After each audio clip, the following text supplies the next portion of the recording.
शिवकालीन वाघनखं आता लंडनहून महाराष्ट्रात दाखल झालेली आहेत। त्यानंतर ही वाघनखं साताऱ्यातील छत्रपती शिवाजी महाराज संग्रहालयात आणण्यात आली। सध्या या ठिकाणी पोलिसांचा मोठा बंदोबस्त असून कोणालाही प्रवेश दिला जात नाहीये। तर उद्या याचं दिमाखात स्वागत केलं जाणार आहे। यासाठी छत्रपती शिवाजी महाराज संग्रहालयामध्ये वाघनखांसाठी विशेष अशी व्यवस्था देखील जिल्हा प्रशासनाने केली आहे। प्रेरणादायी ठेवा साताऱ्यात दाखल। लंडनच्या म्युझियममधील वाघनखं साताऱ्यात दाखल। साताऱ्यातील छत्रपती शिवाजी महाराज संग्रहालयामध्ये वाघनखं ठेवण्यात आली। 19 जुलैपासून वाघनखं शिवभक्तांना पाहता येणार।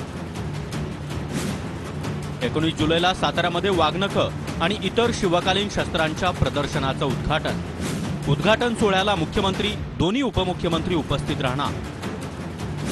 साताऱ्यातील संग्रहालयामध्ये पुढील 10 महिने ही वाघनखं नागरिकांना पाहता येणार। साताऱ्यानंतर कोल्हापूर, मुंबई आणि नागपूरमध्ये वाघनखं आणली जाणार। कोल्हापूर, मुंबई आणि नागपूरमधील प्रदर्शनाचं लवकरच नियोजन केलं जाणार। पुढील 3 वर्ष शिवकालीन वाघनखं महाराष्ट्रात राहणार असल्याची माहिती।